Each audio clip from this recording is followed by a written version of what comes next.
बिहार के पूर्व मुख्यमंत्री और हिंदुस्तानी आवाम मोर्चा के संयोजक जीतन राम मांझी ने पूर्व मुख्यमंत्री और राजद नेता तेजस्वी यादव पर गंभीर आरोप लगाया है।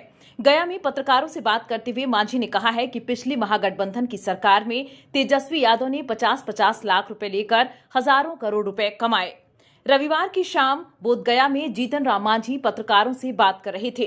उन्होंने कहा कि तेजस्वी यादव बड़े पैमाने पर ट्रांसफर पोस्टिंग का खेल करने जा रहे थे, लेकिन ऐन वक्त पर मुख्यमंत्री नीतीश कुमार को पता चला और उन्होंने ऐसा नहीं होने दिया। हालांकि तेजस्वी यादव ने करोड़ों रुपए जरूर कमा लिया है।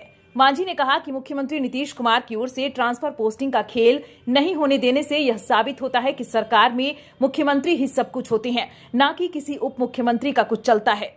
जीतन राम मांझी ने कहा कि तेजस्वी यादव शिक्षक नियुक्ति मामले को लेकर उलूल जुलूल बयान दे रहे थे, जो गलत बात है। मांझी ने दावा किया कि तेजस्वी यादव की बातों में मूर्ख लोग तो आ सकते हैं, लेकिन जानकार लोग सिर्फ और सिर्फ हंसते हैं, क्योंकि उप मुख्यमंत्री का कोई संवैधानिक पद नहीं होता है। मांझी ने यह भी कहा कि पिछले 45 साल से मैं विधानसभा में हूं, लेकिन यह पहली बार देख रहा हूं कि बजट सेशन को छोड़कर बिहार के प्रतिपक्ष का नेता भाग गया हो। मांझी ने सवाल किया कि जब तेजस्वी यादव के पास राजस्व मंत्रालय था, तब उन्होंने उन भूमिहीनों को जमीन क्यों नहीं दिया जिसके पास एक धुर भी जमीन नहीं है। मांझी ने दावा किया कि यह हाल तब है जब सरकार के पास लाखों एकड़ जमीन है।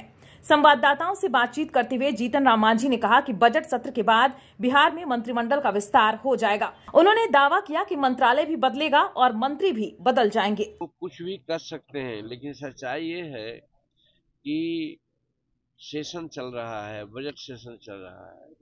बजट सेशन में नॉर्मली मंत्रिमंडल का विस्तार नहीं होता है। काहे को घबरा रहे हैं? बहुत लोग हैं 4-4 महीना 6-6 महीना तक मंत्रिमंडल का विस्तार नहीं करते हैं। आज 9 मंत्री हैं मुख्यमंत्री के लगा करके। काम विधानसभा में हम देखे हैं बड़ा स्मूथली चल रहा है, लेकिन इसके बावजूद भी मैं कहता हूं कि जैसे ही ये विधानसभा का सत्र समापन में होगा, उस समय आप देखेंगे कि मंत्रालय भी बदलेंगे, मंत्री भी बदलेंगे। इसलिए उनकी चिंता नहीं करनी चाहिए। और अगर उनको चिंता करना चाहिए था तो आज हम 42 वर्ष 43 वर्ष से विधानसभा में हैं और आज तक ऐसा नहीं देखा। स्वर्गीय जननायक कर्पूरी ठाकुर भी थे नेता विरोधी दल, अन्य लोग को भी देखा नेता विरोधी दल रहते हुए, लेकिन बजट सेशन छोड़ करके भाग गया हो और बाहर जाकर कुछ उलूल जुलूल बात बोल रहा हो, ये प्रथम बात है। अब जब उलूल जुलूल बात बोलते हैं तो उसके बारे में मैं कहना चाहता हूँ कि वो क्या बोल रहे हैं कि हम 17 महीना में सब कुछ किया। क्या मुख्यमंत्री नहीं होता है?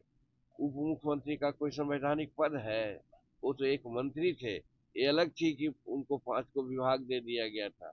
वो विभाग में बहुत कुछ क्या क्या किए हैं उसका भी आप सुन ही रहे हैं कि होगा बारह न्यारा कि कौन क्या गलत किए हैं। तो एक मंत्री कहे कि 17 महीना में हमने ये कर दिया है, तो ये कितना, हम तो समझते हैं कि इसको राजनीतिक दृष्टिकोण से इसको मूर्खता ही कहा जा सकता है, अज्ञानता ही कहा जा सकता है। लेकिन वो कह रहे हैं तो जो लोग मूर्ख है वो उनकी बात को समझ रहा है, जो विद्वान है जिनको संविधान का ज्ञान है वो हंसता है कि बताइए, मुख्यमंत्री हर चीज के लिए जवाबदेह है, मुख्यमंत्री सब डिसीजन लेता है। मंत्री कौन होता है जो कहते हैं कि 17 महीना में हमने ये कर दिया?